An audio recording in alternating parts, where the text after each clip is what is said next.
Bom, a gente vai agora de entrevista relevante, a gente vai falar sobre os casos de flurona, co-infecção, né? De novo, a Bruna trouxe aqui pra gente o registro mais novo, 110 casos de co-infecção, infecção por influenza e por Covid em 2021. Nós vamos ouvir também sobre essa audiência pública promovida hoje de manhã, vacinação infantil e quero saber sobre carnaval. Ou seja, vem para cá o secretário estadual de saúde de São Paulo, doutor Jean Gorenstein. Tem assunto, hein, doutor Jean, hoje? O senhor me ouve bem?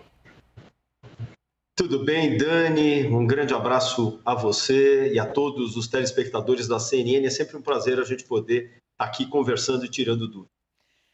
O prazer é todo nosso. Doutor Jean, muita gente agora, eu tenho uma amiga, inclusive, que está com um caso de influenza e Covid. Na época, o médico ligou, inclusive, para avisar, olha, é raro, mas pode acontecer. A gente ficou um pouco preocupado, porque é uma gripe que forte, está derrubando muita gente, deixa as pessoas bastante fragilizadas. A gente viu o que aconteceu no Rio, por exemplo. E a Covid, que tipo de cuidados esse caso inspira? E mais, né, reforça aí a necessidade de usar máscara. Máscara protege contra as duas coisas. Pois é, Dani, essa é a grande questão. Por que esses casos de vírus respiratórios estão mais presentes? Estão mais presentes porque as pessoas estão se aglomerando mais e sem máscaras. E dessa forma é natural que haja a proliferação de vírus respiratórios. E os vírus respiratórios, eles acabaram se manifestando de uma forma mais intensa. Nós já tínhamos aí o Covid, o coronavírus, hoje uma cepa muito mais infectante, que a gente chama uma característica de transmissão muito maior de pessoa a pessoa, que é a Ômicron, e por outro lado, a inserção de uma variante da H3N2, especialmente essa cepa Darwin, que veio especialmente do hemisfério norte e Europa, que acaba chegando e encontrando um espaço bastante relevante. Então, essas questões que nós chamamos de co-infecção, são duas infecções conjuntas, elas não são algo que chama atenção a ponto de nós falar, nossa, que raridade. À medida que existem vírus respiratórios circulantes, pode sim acontecer de ocorrer essa co-infecção de um e de outro. O que a gente tem que estar sempre atento é que, seja o vírus da Covid, seja o vírus da gripe, à medida que ele vai pegar pessoas que não foram devidamente imunizadas, não estejam devidamente protegidas e que já tenham fragilidade da sua saúde, maior a chance de desenvolver formas graves. Felizmente, nós temos um programa vacinal, especialmente no estado de São Paulo, que mostra que nós temos mais de 80% da nossa população acima de 12 anos com as 2 doses da vacina. Hoje, chegamos já com 10 milhões de doses da dose de reforço. Portanto, isso, para a variante Ômicron, diminui o risco de gravidade. E, por outro lado, mesmo que essa cepa Darwin não faça parte da vacinação de 2021, ela também tem uma resposta que nós chamamos uma resposta cruzada, abrandando a gravidade de doença. E aí o senhor está falando da gripe, né? Da influenza, né? Da gripe, perfeito. Exatamente. Uhum. Então, dessa forma, nós não vimos, mesmo nos pacientes com co-infecção, gravidade maior. Isso graças à questão relacionada à vacinação. Ou seja, né, doutor Jean, é a vacina, vacina, vacina. Eu queria saber como é que o senhor, que é médico, né, um dos maiores especialistas aí do país, e aí foi ao governo de São Paulo, mas já tinha décadas de atuação, houve ali colegas, né, alguns doutores também, médicos, escalados para falar ali na audiência pública do Ministério da Saúde, defendendo imunidade de rebanho para as crianças, ou seja, que haja o que eles chamam ali numa fórmula mais polida de falar de imunização natural, que é deixar a criança pegar a Covid. Isso é viável? Explica para quem está em casa exatamente por que não. Isso não só não é viável, como é lamentável. É lamentável que eu tenha profissionais de área médica discutindo ainda dentro da Covid a questão relacionada à imunidade de rebanho. Isso caiu por terra lá atrás. Nós sabíamos do risco da Covid, vimos que todas as pessoas que tiveram Covid acabaram sendo reinfectadas com outras cepas. Precisamos vacinar e o impacto da vacina era exatamente diminuir formas graves e fatais, e nós ainda estamos perdendo crianças. Para se ter uma ideia, há 48 horas nós tivemos o relato de uma criança de 13 anos, de um adolescente de 13 anos, que perdeu a vida em decorrência da Covid. Isso não pode acontecer. Isso é uma barbaridade.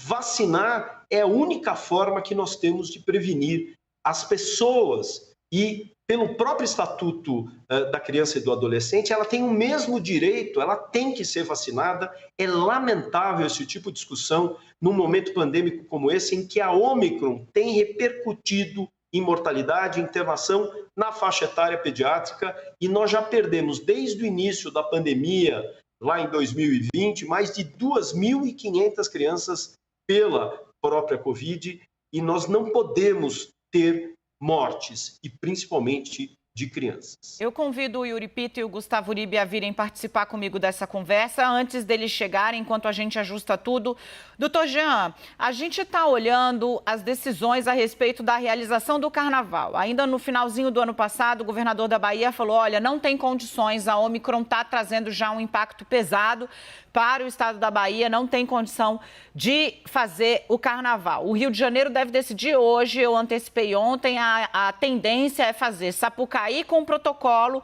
e não pode ter bloco de rua. A tendência é essa. E aqui em São Paulo, doutor Jean, vai ter Carnaval? Tem condições de fazer Carnaval? Olha, eu acho que isso é um tema que a gente vai discutir lá para frente. A gente sempre tem novidades em relação à Covid, sempre tem uma cepa nova circulando. Em setembro tivemos a Delta, em dezembro tivemos a Ômicron, e nós temos um tempo para discutir isso. Mas seguramente as aglomerações de rua, esses eventos que fazem com que as pessoas se aglomerem sem máscara, com bebidinha na mão e beijando um ao outro, não pode acontecer. Então, se nós tivermos que discutir alguma coisa, vai ser para eventos seguros e controlados, com acesso, com testagem, com cobrança de vacinação, e dessa forma nós avaliaremos. Isso não está fora do radar, mas nesse momento não é a nossa preocupação. Perfeito. Doutor Jean, vamos seguir falando sobre a questão da vacinação infantil. Eu acho importante esclarecer, eu vou aproveitar a presença do senhor aqui para isso. Primeiro, se São Paulo já tem um plano, né? O governo disse que as vacinas devem chegar aí depois do dia 15, né? Após o dia 10 de janeiro, se houver a liberação amanhã, que é o que estamos aguardando. Oxalá ela venha. São Paulo já tem um plano para distribuir, para fazer a vacinação infantil? Como é que vai funcionar? Sem dúvida nenhuma, nós estamos aguardando a liberação pela Anvisa das vacinas da Coronavac. A Coronavac ela já tem sido usada em mais de 8 países.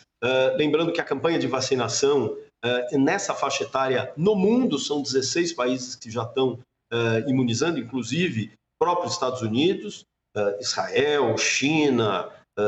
E dessa maneira nós não podemos fazer diferente aqui no nosso meio. São Paulo já tem todo o esquema do Programa Estadual de Imunização definido, todas as estratégias, desde as próprias carteirinhas para esse público, como as agulhas, as doses do Butantan estão aí aguardando a liberação pela Anvisa para já estarem sendo disponibilizadas para os 645 municípios. Nós estamos falando de uma urgência pandêmica, nós não podemos esperar. E discutir em audiência pública com público que talvez não tenha um viés, como as grandes sociedades, Sociedade Brasileira de Imunização, Sociedade Brasileira de Pediatria, Sociedade Brasileira de Infectologia, que aí sim consagra a pesquisa, a ciência, e dessa forma se colocou muito favorável, de forma muito correta, para a vacinação. Nós não podemos ter achismos. Eu acho, não deveríamos, nós temos que seguir a ciência e o que a história da pandemia tem trazido para nós. O número de crianças internadas nos Estados Unidos, a gente vai falar disso daqui a pouco, quadruplicou. quadruplicou, porque o vírus está circulando, os adultos estão imunizados, mas as crianças não estão. Então, a tendência é essa cena tristíssima, ampliar também aqui no Brasil. O secretário mencionou um caso de um adolescente de 13 anos que ele teve notícia, morreu de Covid-19. Yuri Pita está pronto para falar com a gente. Yuri?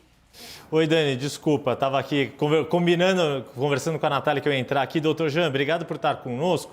Eu acabei perdendo um pouco o início da sua entrevista, porque eu estava conversando com um médico também, o doutor César Fernandes, presidente da Associação Médica Brasileira, e vou aproveitar um dos aspectos que ele me colocou para pedir para o senhor esclarecer para os nossos espectadores, que é um ponto ali do final da audiência.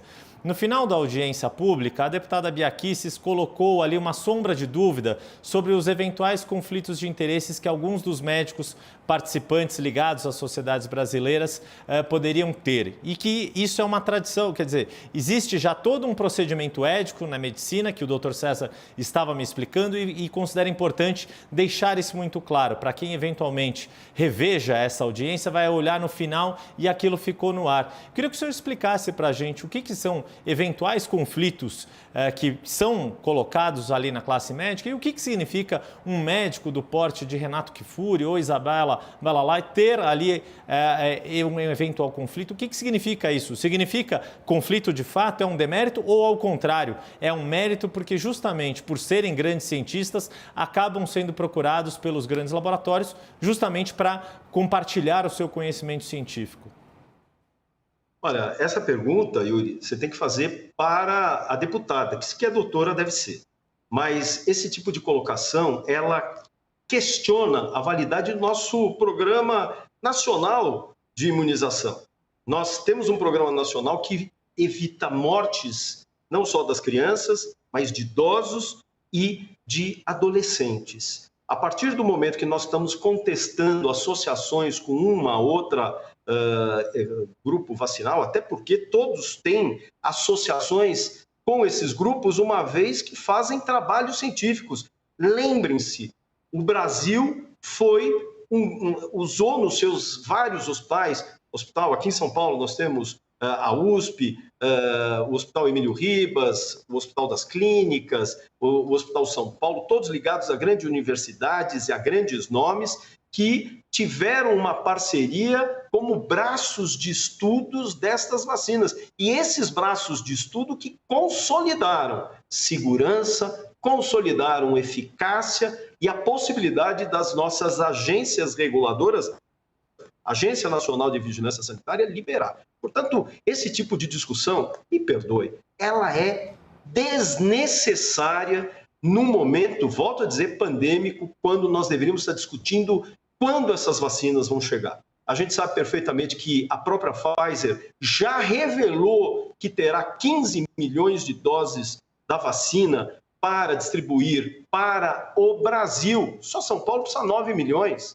Como que ela vai distribuir um quantitativo tão pífio? Nós precisamos de vacinas, por isso esperamos que a Agência Nacional de Vigilância esteja liberando o mais rápido possível a vacina do Butantan, a Coronavac, para que nós possamos, assim como o Chile fez, assim como a Colômbia fez, assim como a China, Paquistão, todos fizeram e protegeram a sua população nessa faixa pediátrica.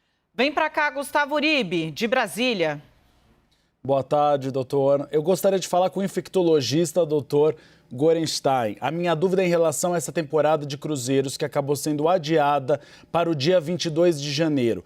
O senhor, como médico infectologista, acredita que é seguro ainda assim, adotando algumas medidas de precaução, retomar as viagens de cruzeiro? Porque a gente sabe que a área mais próxima das cabines é uma área fechada, sem ventilação. O senhor considera que agora, com a dispersão da variante Ômicron, ainda assim é seguro retomar essas viagens? Vou falar como infectologista. Não tem que existir retorno. Nós temos uma variante Ômicron que, para se ter uma ideia, nós tivemos no dia 28 de dezembro, no mundo, 1 milhão de casos novos. Hoje, nós estamos 7 dias depois, só os Estados Unidos notificou 1 milhão de casos novos. Por quê? Eu tenho uma variante que tem uma infectividade maior, uma capacidade de transmissão muito maior. E lembra uma coisa, mesmo as pessoas vacinadas que não tenham sintomas, mas que tenham quantidades mínimas de vírus, uma carga viral baixa, são capazes de transmitir. Portanto, nesse momento, como médico infectologista, eu diria, esqueçam, não dá para ter cruzeiros marítimos no mundo, principalmente aqui no país. Pois é, doutor, e olha só, né, o senhor citou ali no dia 28, 1 milhão de casos no mundo e ontem, né, 24 horas, 2 milhões e 400 mil novos casos, a gente vai falar disso daqui a pouco. Para encerrar, doutor Jean, então qual que é a recomendação da Secretaria de Saúde de São Paulo para o papai e para a mamãe que está ansioso? Já visto que, né, ainda que venha a autorização, vai vir, né, do Ministério da Saúde, qual é ali, como é que vai ser distribuído? Porque, como o senhor deixou claro, é pouco. O quantitativo de vacinas que vai chegar, 15 milhões, é o que a Pfizer está dizendo que pode entregar. Só São Paulo precisaria de 9, não vai vir tudo para cá. Então, como é que vai escalonar isso?